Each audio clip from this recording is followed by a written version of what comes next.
want to stop using the Peacekeeper like this and start using it like this,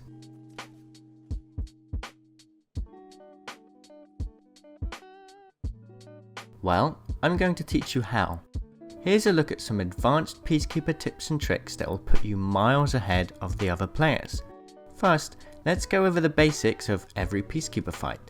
First, you have the initial engagement. This is where you usually push to get closer.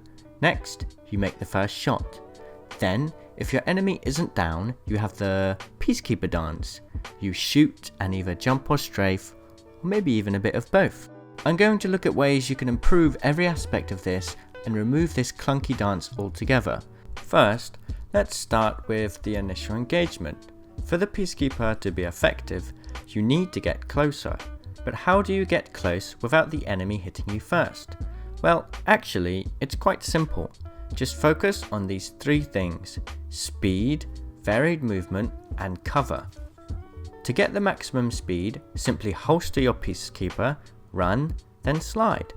Don't worry, you won't be needing it until you're up close in their face. If you don't feel confident doing that, it's okay. Just running and sliding with the Peacekeeper equipped will be enough. Don't just run toward them. Your speed will be low and you'll be an easy target. Next, varied movement. This one's quite easy. Moving in a straight line is bad. Move your aim left and right so that your character zigzags as you move closer. And finally, cover. This depends on the situation, but in most cases, there will be cover you can use. Use this cover as a safe way to get closer to your target. So, there we have it. 3 more successful ways to close the gap on your opponent. Now that you're close enough, it's time to make the first shot. This should do about 100 damage in most cases. There's a problem here though. With full armor, players are given 200 HP, so this means you have to deal with pumping the next shell, and thus, the Peacekeeper dance begins. Or does it? How about this for a neat trick? This is a trick you can use to fire incredibly fast. To do this, fire, then reload, then press the button to holster your weapon, then re-equip it again, then fire. Doing these steps will in fact be far quicker. You are cancelling the shell pump and going straight to your next shot. This is game changing. Mastering it can be hard. It requires a lot of button input. So here are some tips. 1. Don't mash buttons. You have enough time to do it at a fairly slow speed and still have an advantage. 2. Repeat the button presses in your head before you start firing. For PC default controls, this would be left click R, 3, 1, left click. Think of it like a combo in a fighting game. As you get better, the faster you'll be at performing it. Number 3, make sure your Peacekeeper is always in the same weapon slot. For example, in my case, the number 1 slot. You can drag it to switch. If you memorize the button combo but have it in the wrong slot, you're going to fumble. So, isn't this great? Now you've learned how to master engaging from a distance, closing on the target safely, and firing at a godlike speed. What's next? Well, what about when you have the precision choke? To use this to its maximum potential, you have to aim down the sights for some time. This limits your movement because you can no longer sprint. Well, just like with the shell pump, there's a way to bypass this. It's what I like to call BHOP aiming.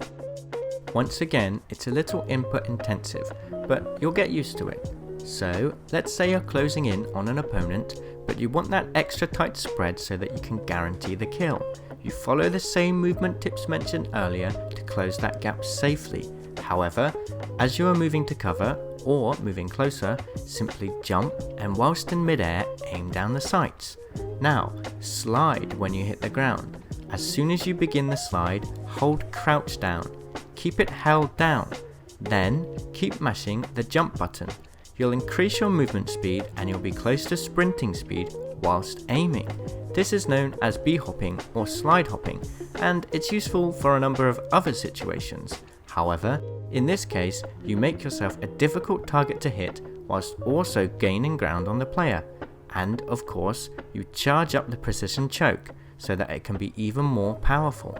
This movement technique is great for pushing around corners or even when you're in the middle of a fight and you're in that Peacekeeper dance stage. So that's it. That's everything I've got to show about the Peacekeeper so far. Did you make it this far through the video? Great! You've learned the following things.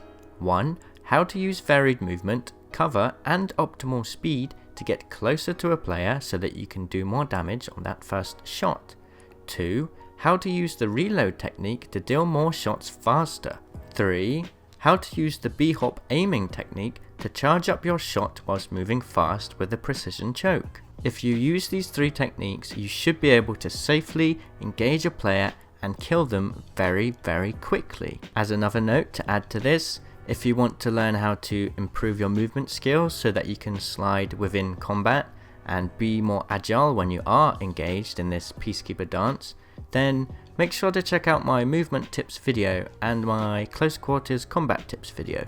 Alright, thank you so much for watching. I'll leave you all with one question. Leave your answer in the comments section. What do you think is more powerful? The fast fire reload trick or the BHOP aim trick? Let me know. Alright, that's it. Cheerio!